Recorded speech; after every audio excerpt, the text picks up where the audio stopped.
दोस्तों आखिरकार दिल्ली में बीजेपी का 27 साल का वनवास खत्म हुआ और दिल्ली में बीजेपी की बम्पर जीत के बाद पीएम मोदी ने दिल्ली वासियों और देशवासियों को कौन कौन सी गारंटी दी है। आइए देखते हैं दोस्तों, दिल्ली में चुनाव जीत के बाद पीएम मोदी ने 5 बड़े ऐलान किए हैं। आखिरकार भाजपा की जीत से देश की आम जनता को, आम पब्लिक को और दिल्ली वासियों को क्या क्या मिलेगा। दोस्तों आज दिल्ली विधानसभा चुनाव में भाजपा की शानदार जीत के बाद प्रधानमंत्री नरेंद्र मोदी ने भाजपा हेडक्वार्टर में अपने कार्यकर्ताओं को संबोधित किया और उन्होंने अपने भाषण की शुरुआत यमुना मैया की जय के नारे से की। ये जयकारा का नारा लगाते हुए पीएम बोले कि इसे दिल्ली की पहचान बनाएंगे। आम आदमी पार्टी की हार से अन्ना हजारे को पीड़ा से मुक्ति मिली। पीएम मोदी ने दिल्ली में विकास और सुशासन की जीत बताया इसको। 2/3 सीटें मिलने पर प्रधानमंत्री नरेंद्र मोदी गदगद नजर आए। आगे पीएम कहते हैं कि आज दिल्ली में दिल्ली के लोगों में एक अलग ही उत्साह और सुकून भी दिख रहा है। उत्साह विजय का है और सुकून दिल्ली को आपदा से मुक्त करने का है। आपने दिल खोलकर प्यार दिया, मैं दिल्ली वासियों को नमन करता हूँ। दोस्तों दिल्ली विधानसभा चुनाव के नतीजे तो आपको पता चली गए होंगे। 70 में से 48 सीटों पर बीजेपी की जीत हुई है, जबकि बहुमत के लिए केवल 36 सीटें ही चाहिए होती हैं। यानी बहुमत से भी और काफी अच्छी सीटें बीजेपी ने इस बार जीती हैं। जबकि आम आदमी पार्टी के खाते में सिर्फ 22 सीटें ही जा पाई और कांग्रेस को तो एक भी सीट नहीं मिली है दिल्ली में।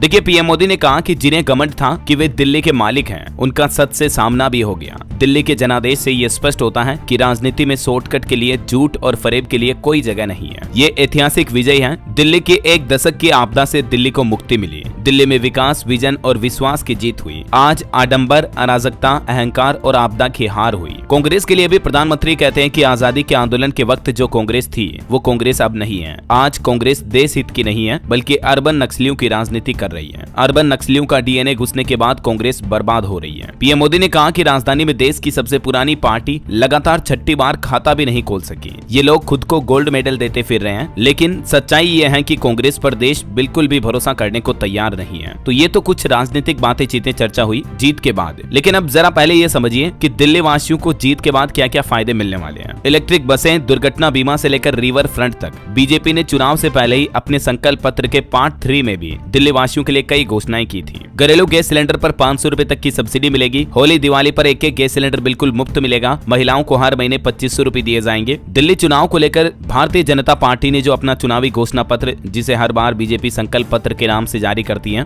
तो भाजपा के राष्ट्रीय अध्यक्ष जेपी नड्डा ने जो ये संकल्प पत्र जारी किया था, ठीक है ना। इसके पार्ट 3 के कुछ अनाउंसमेंट देखिए आप। दिल्ली में मजदूरों को 5-5 लाख का दुर्घटना बीमा मिलेगा। 13,000 नई इलेक्ट्रिक बसें चलाई जाएगी। 50,000 सरकारी नौकरी और 20 लाख स्वरोजगार निकाले जाएंगे। साबरमती रिवर फ्रंट के जैसे ही यमुना रिवर फ्रंट बनाया जाएगा। 1700 अनाधिकृत कॉलोनियों को मालिकाना हक मिलेगा। दिल्ली में 5 लाख तक का इलाज फ्री करेंगे। 13,000 सील की गई दुकानों को दोबारा खोला जाएगा। टेक्सटाइल और गिग वर्कर्स कल्याण बोर्ड का गठन किया जाएगा। शरणार्थियों को मिले फ्लैट और दुकानों का भी मालिकाना हक मिलेगा। तो ये भाजपा ने संकल्प पत्र पार्ट 3 में कुछ बड़े अनाउंसमेंट किए थे। गिग वर्कर्स और टेक्सटाइल वर्कर को भी 10-10 लाख रुपए तक का बीमा दिया जाएगा। निर्माण श्रमिकों, युवाओं, मीडिया कर्मियों, ट्रांसपोर्ट इंफ्रास्ट्रक्चर के लिए महाभारत कॉरिडोर डेवलपमेंट समेत ये ऐलान जो है बीजेपी ने अपने चुनाव से पहले मतलब वादे किए थे, ठीक है। और दोस्तों ये तो भाजपा के संकल्प पत्र का पार्ट 3 था, यानी इससे पहले भी पार्ट 2 और पार्ट 1 जारी किए थे बीजेपी ने। देखिए पार्ट 2 के संकल्प पत्र में बीजेपी ने क्या क्या घोषणाएं की थी। सरकारी शिक्षण संस्थानों में दिल्ली के जरूरतमंद छात्रों को केजी से लेकर पीजी तक निःशुल्क शिक्षा दी जाएगी। युवाओं को प्रतियोगिता परीक्षाओं की तैयारी के लिए 15,000 रुपए की वित्तीय सहायता मिलेगी और 2 बार के आवेदन शुल्क परीक्षा के लिए भी यात्रा खर्च की प्रतिपूर्ति की जाएगी। और भी स्टूडेंट के लिए घोषणा की थी कि तकनीकी और व्यावसायिक पाठ्यक्रमों के लिए अनुसूचित जाति के छात्रों को डॉक्टर भीमराव अंबेडकर छात्रवृत्ति योजना के अंतर्गत हर महीने 1,000 रुपए मिलेंगे। ऑटो टैक्सी चालकों के लिए भी कल्याण बोर्ड का गठन किया जाएगा। उन्हें भी 10 लाख तक का जीवन बीमा और 5 लाख तक का दुर्घटना बीमा का फायदा मिलेगा। घरेलू सहायकों के लिए कल्याण बोर्ड का गठन होगा। इनके लिए भी 10 लाख का इंश्योरेंस, 5 लाख का दुर्घटना बीमा, वाहन बीमा और बच्चों के लिए भी छात्रवृत्ति और महिलाओं के लिए 6 महीने का भुगतान सहित मातृत्व अवकाश की भी घोषणाएं की थी।